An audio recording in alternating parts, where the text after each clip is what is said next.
6 minutos. Buenos días, bienvenidos, bienvenidas. Esto es Ampliación de Noticias. Mi nombre es Joana Castro y vamos a analizar justamente en las siguientes 2 horas lo que ha sucedido en la política, todo lo que ha pasado, por supuesto, tras acudir a las urnas, a elegir a nuestras autoridades municipales, pero sobre todo qué ha pasado también en las regiones de nuestro país, donde hay algunos movimientos, valga la redundancia, regionales, que han marcado su presencia sobre los tradicionales grupos políticos. Analizamos justamente el post-elecciones municipales y regionales, quiénes ganan, quiénes pierden, ¿no? Si podemos hacer, digamos, una comparación global de lo que ha sucedido el 2 de octubre. Conversamos con 2 invitados, José Tello Alfaro, abogado experto en Derecho Electoral, y Gianfranco Vigo, comunicador para el desarrollo y analista sociopolítico de Cajamarca. A ambos los buenos días, por supuesto, y la bienvenida a Ampliación de Noticias. Vamos a iniciar en el orden de esta presentación, primero con José Tello Alfaro, para que nos cuente un poco cuál es, digamos, su visión, ¿no? No solo como abogado, sino sobre todo como experto en derecho electoral, que se ha visto una marcada presencia y apoyo también, por supuesto, a los movimientos regionales y no tanto a algunas agrupaciones políticas que parece las más tradicionales haber quedado de lado. Buenos días. Buenos días, Joana, es un gusto estar con ustedes y efectivamente vemos nuevamente un posicionamiento del movimiento regional en estas elecciones subnacionales. Definitivamente esta fuerza política propia de cada uno de los departamentos, porque hay que entender que la región es una creación, todavía existen los departamentos en el Perú. La Constitución es clarísima al respecto y lo que tenemos son regiones básicamente para justamente generar digamos, punto medio entre el gobierno nacional y el gobierno local municipal, que es el gobierno regional. En ese sentido, hay que dejar bien claro que volvemos hacia ese tipo de manejo, más que todo local, que nunca estuvo ausente, porque en algún momento los partidos nacionales han logrado también captar cuadros locales en diferentes departamentos y han logrado pues también posicionamiento, pero ahora vemos que los movimientos regionales nuevamente están en avanzada y eso denota de que tenemos que entender muy bien cómo va el proceso de reforma política que quedó inconcluso. La reforma política estaba orientada hacia la progresiva desaparición de los movimientos regionales, porque hay que recordar que la reforma política que se inicia en el año 2017 es una reforma que de plano eliminó las organizaciones políticas locales de carácter provincial y de carácter distrital. Para hacer un poco de memoria, recordarán nuestros oyentes de que para el año 2014, en aquellas elecciones, fue la última vez en que participaron estas organizaciones políticas que se crearon en distritos y provincias que incluso aparecían con un número, ni siquiera con un logo, que se creaban únicamente para la elección y desaparecían tras la elección. Entonces, eso desaparece con la reforma del año 2017 y para el 2018 ya no se da, pero sí se mantienen los movimientos regionales y estos son los que todavía están vigentes y, contrario al sentido de la reforma política, más fortalecido frente a los partidos nacionales que yo creo que están recibiendo un pago de la factura de este problema que existe entre Ejecutivo y Legislativo, donde se percibe claramente pues, que los partidos nacionales pues, se están enfrentados al gobierno. Bueno, que vemos ellos, ¿no? una disputa ejecutivo-legislativo de manera prácticamente a diario. 8:10, también conversamos con Gianfranco Vigo, sociopolítico de Cajamarca, comunicador para el desarrollo. Buenos días, bienvenido a Ampliación de Noticias. ¿Cuál es tu análisis justamente de este fenómeno que podríamos denominarlo incluso arrollador, ¿no?, de los movimientos regionales y sobre todo si nos podemos centrar un poco de lo que está pasando en Cajamarca? Hola, Joana, ¿cómo estás? Buenos días, qué gusto. Bueno, primero decirte que este fenómeno no es algo nuevo, ¿no? Digamos de que las elecciones subnacionales siempre han sido dominadas por los movimientos regionales, y es que, como bien ha dicho José, nosotros necesitamos una reforma política que permita el fortalecimiento de los partidos nacionales como tales. A nivel subnacional no vemos tanta presencia de partidos o un voto específicamente por un partido o por una ideología, sino más bien por personas en específico, por caudillos o por clanes familiares, ¿no? Por ponerte un ejemplo, aquí en Cajamarca, por ejemplo, tenemos una congresista por APP, Edith Julón, su esposo, Eder Fernández, postuló a la alcaldía de Chota, por ejemplo, ¿no? De igual manera, vemos de que el caudillo va siempre en búsqueda de un vientre de alquiler en específico que le pueda dar cierta logística, cierta base social, cierto capital para poder tener una campaña exitosa. Por ejemplo, en la Alcaldía Provincial de Cajamarca, que hoy está en vilo por este tema del Jurado Nacional de Elecciones y la decisión que debe de tomar respecto a la candidatura de Joaquín Ramírez, quien está en segundo lugar, Sergio Sánchez, ahora ha postulado por Avanza País. En la anterior elección municipal lo hizo por Alianza por el Progreso. En el camino quiso postular por un movimiento regional, Fuerza Social. Entonces, digamos de que el caudillo o los grupos que están tentando el poder siempre están buscando con quién postular, ¿no? Pero los movimientos regionales en ese sentido creo de que cumplen ese papel porque le dan personalidad propia a cada candidato. Ahora, sí en esta elección creo que ha habido un fracaso de partidos que de alguna manera hacían bien su trabajo en cuanto a seleccionar personas con cierto capital social y político en regiones para poder ganar y posicionarse. Por ejemplo, Alianza para el Progreso. Era muy bueno captando en regiones a ciertas personas con cierto capital político y esta vez no ha sido tan exitoso, ¿no? Se filtró hace unas semanas unos audios de líder de Alianza para el Progreso, César Acuña, diciendo de que si no ganaba la Libertad, moría PP. De acuerdo a los resultados, parece que no estuvo tan lejano de la realidad, considerando de que APP solo se está disputando segundas vueltas en el norte, ¿no? Me parece que en Tumbes y en Lambayeque, además de la Libertad, que es donde ha ganado, ¿no? Perú Libre en ese sentido como un proyecto de partido nacional, digamos que también ha fracasado, ¿no? Siempre se dice que el partido de gobierno en elecciones nacionales posteriores, digamos que tampoco fue tan exitoso, ¿no? Pero bueno, no podemos comparar a Perú Libre, que sí es un proyecto político nacional, de partido nacional, comparamos por el Cambio, por ejemplo, ¿no? Que solo fue, pues, como una organización de amigos que le puso el nombre de su líder del partido para postular a la presidencia, ¿no? Claro, lo que sucede con los partidos, digamos, oficialistas o los que están de turno es que tienen el reflejo de lo que viene realizando justamente el presidente de turno. Pero te pregunto ahora, José, a ti, ¿no? ¿Cuál es el mensaje, en todo caso, de estas elecciones o por lo menos de los resultados que se van conociendo a través de la OMPE en estos conteos ya oficiales?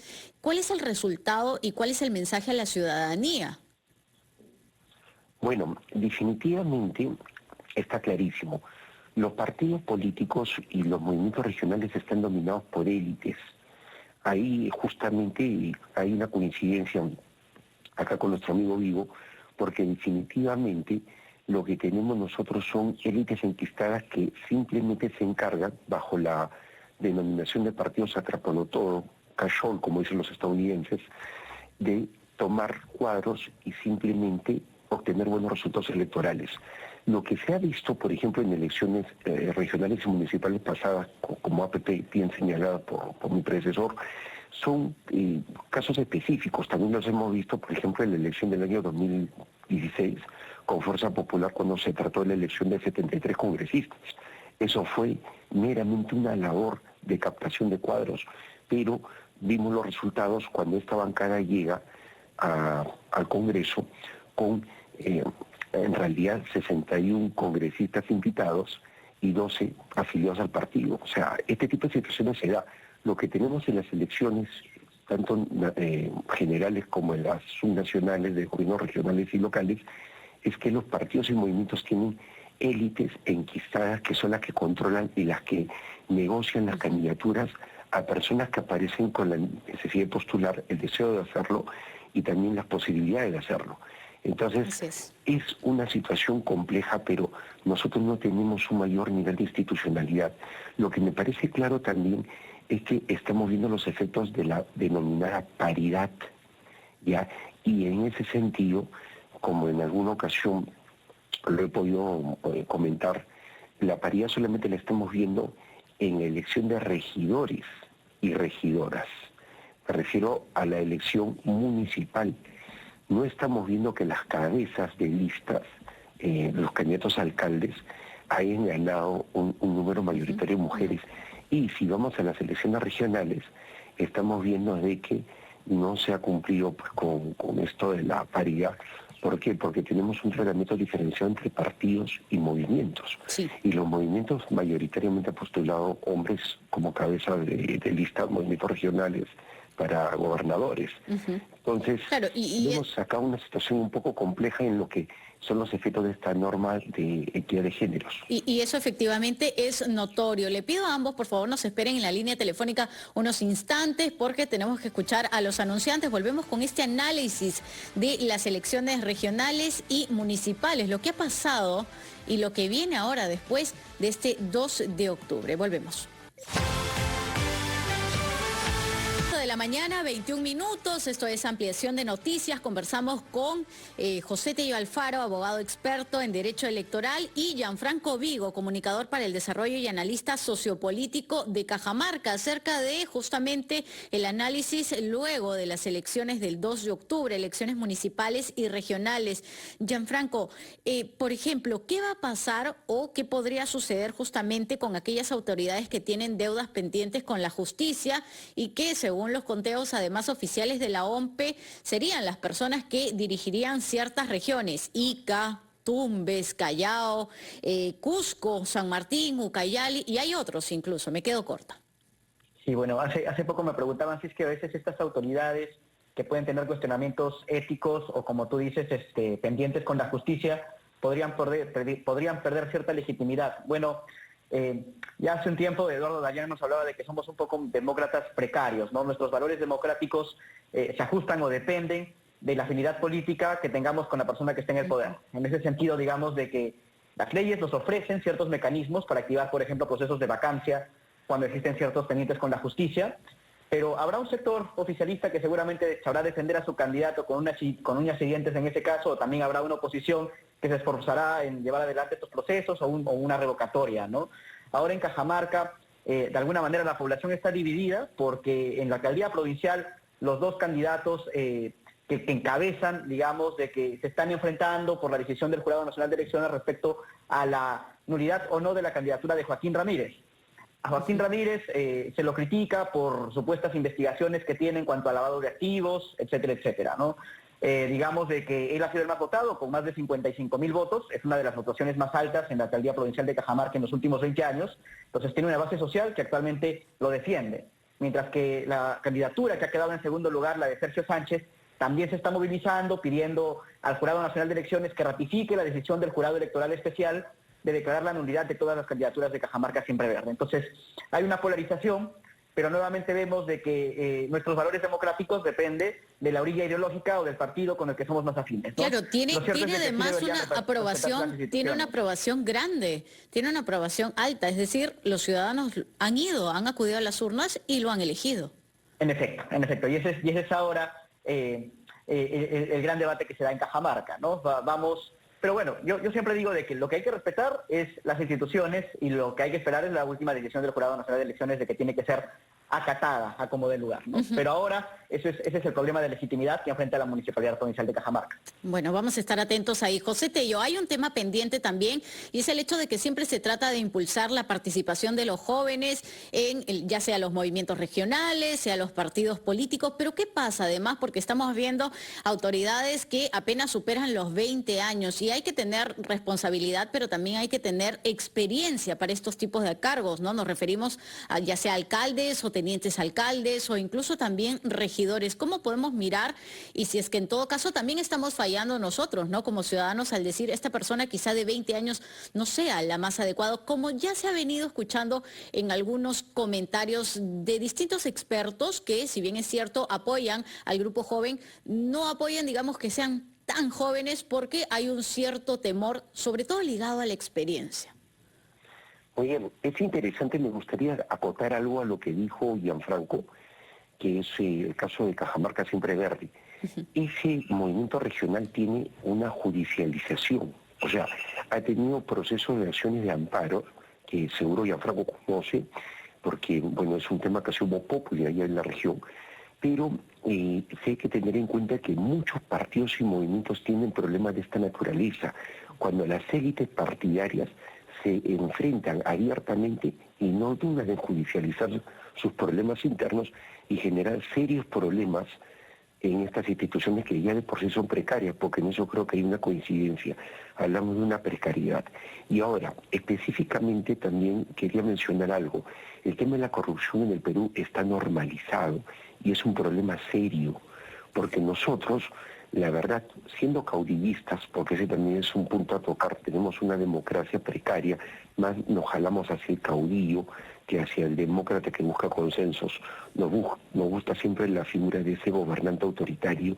Bueno, ahí tenemos un problema, lo aceptamos como viene.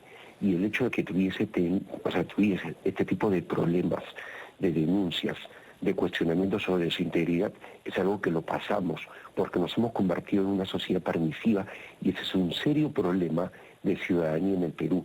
Pero yendo hacia lo que tú preguntas específicamente, que es los jóvenes, el tema de etario, la Convención Americana de Derechos Humanos establece que hay dos límites para el derecho a participación política.